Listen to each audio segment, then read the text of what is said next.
difference between having a presumptuous spirit and a humble one, and maybe seeing the outcome of having one or the other. So first, though, we need to know what presumptuousness means. Well, the Insight book brings out that it means the taking upon oneself more than what's right or propriety warrants, or without authority, impertinent boldness in conduct or thought, the taking of undue liberties, the undertaking of something in rash defiance. And the related words to this is arrogance and pride, and the opposite of these are meekness and mildness. So see if we can keep these in mind as we discuss our first example who actually had this exact attitude, and see how it worked out for him. And his name was Abimelech.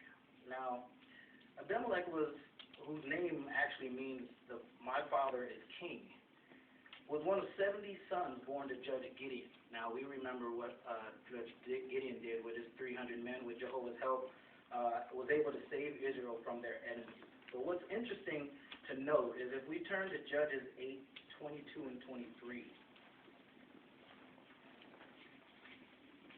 start our discussion.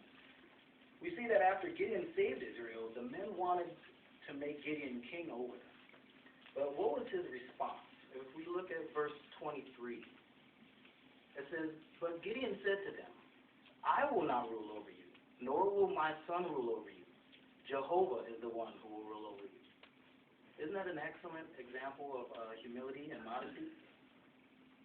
We see that, we'll touch on his example actually a little bit more later, but first we'll see what happened to Abimelech. Do we think he followed in his fine father's footsteps?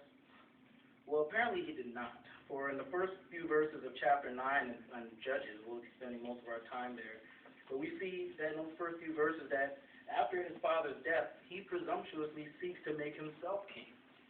He first cunningly appeals to the landowners of his mother's influential family in Shechem, and then after gaining their support, he hires, as it brings out, insolent men to accompany him.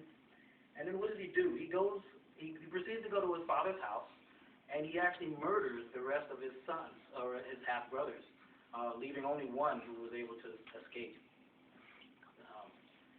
So we can definitely see him trying to take out the competition when it was coming to being king.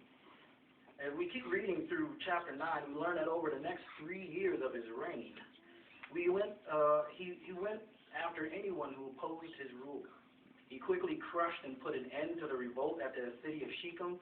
He captured it, killed the people in it, tore it down, and sowed it with salt so it would never be inhabited again.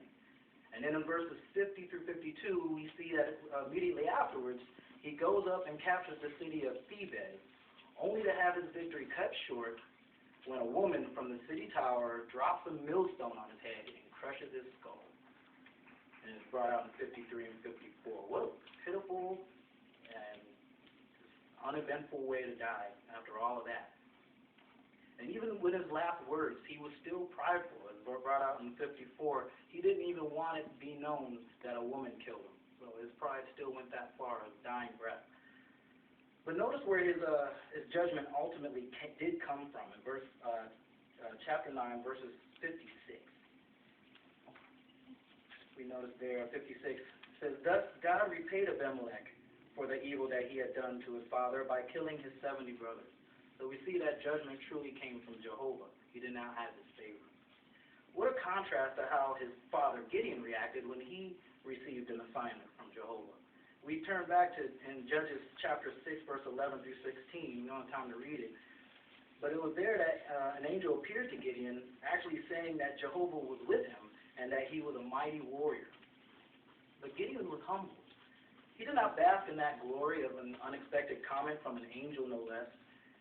And then even when he was told that it would be him that would save Israel out of Midian's hand, instead of seizing that assignment as some grand opportunity to make himself a hero, he replied, "Pardon me, Jehovah. How can I save Israel? Look, my clan is the least in Manasseh. I am the most insignificant in my father's house." What a true display of humility.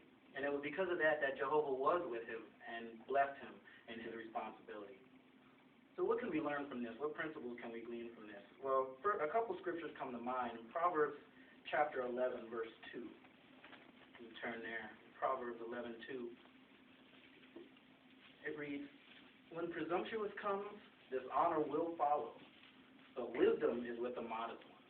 And then if we can turn over again to Proverbs 16, verses 18 and 19, this is a familiar scripture as well. 16, 18, and 19, it says, "Pride is before a crash, and a haughty spirit before stumbling. Better to be humble among the meek than to share the spoil of the haughty."